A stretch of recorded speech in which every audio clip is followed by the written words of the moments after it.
අපි ආව රාජාංගනේ ජලාශයට. ඉතින් මේක වාහන දානවා අපේ වෙලාව හොඳයි. මේක බලා ගන්න හම්බුණා.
අපි ආවද අපේ පළවෙනි දවසේ අවසාන නැවතුමට.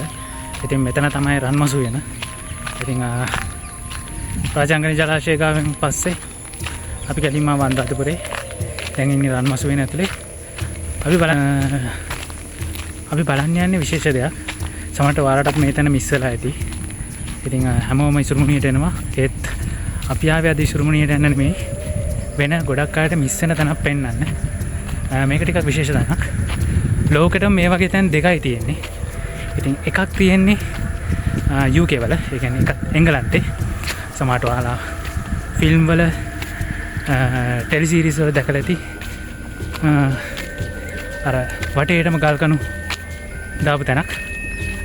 මෙතන පල්ලෙන් මම වල ෆොටෝ එකක් දාලා පෙන්නන්නම් එතන. ඉතින් ඒක තමයි එක. ඒ වගේම තව තැනක් තියෙනවා නම් ඒ ලංකාවේ. දැන් අපි යන්නේ ඒ දෙවනි තැන බලන්න. ඒක තියෙන්නේ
ඒ තැනට ගියා මම ඔයාලට වීඩියෝස් ටික දාන්නම්. එතන කතා කරන්න හම්බුන්නේ නැහැ. මොකද එක්කෙනෙක් එතන භාවනා කර වගේ හිටියේ. එතන විශ්වාස කරන්නේ චක්වල චක්‍රයක් එතන තියෙනවා කියලා. ඉතින් ඒ චක්‍රයක් ඇත්තටම එතන කලේ චක්‍රයක් වගේ කොටලා තියෙනවා. ඉතින් සමහර විශ්වාස කරනවා එතනින් වෙනත් සමාන්තර ලෝකයකට ගමන් කරන්න පුළුවන් විදිහේ දොරටුවක් එතන තියෙනවා කියලා. අපි අර ෆිල්ම්ස් වල දකිනවා වගේ දෙයක් ඇත්තටම. ඉතින් එහෙම විශ්වාසයක් එතන සමහරුන්ගේ තියෙනවා. ඒ නිසා එතනට කට්ටිය එනවා භාවනා කරනවා. එතන බිම ආසන 5ක් වගේ තියෙනවා කියලා තමයි කිව්වේ. අපි බලමු ආයෙ එතනට යන්න පුළුවන් වුණොත් මම එතන ආයි පෙන්නන්නම්. තවත් රටවල් කිහිපයක තියෙනවා කියලා කිව්වා ඒ වගේ සර්පල චක්‍ර. හැබැයි මේක ටිකක් විශේෂයි. ඉතින් අපේ රන්මසු වෙනට ආවට ගොඩක් වෙලාවට මම කරන තැනක් ඒ. ඉතින් ඔයාලට පෙන්නන්නම එතනට ආවේ. මම හිතනවා ඔයාලා කලින් දැකලා තියෙන්නේ නැතුව ඇති. ඉතින් ආයෙ ආවොත් ඔයාලත් එතන බලන්න. බලමු ආයෙ එතනට යන්න පුළුවන් වුණොත් මම තව වීඩියෝ එකක් ගේන්න. එන එක තමයි මාත් මේ රටම.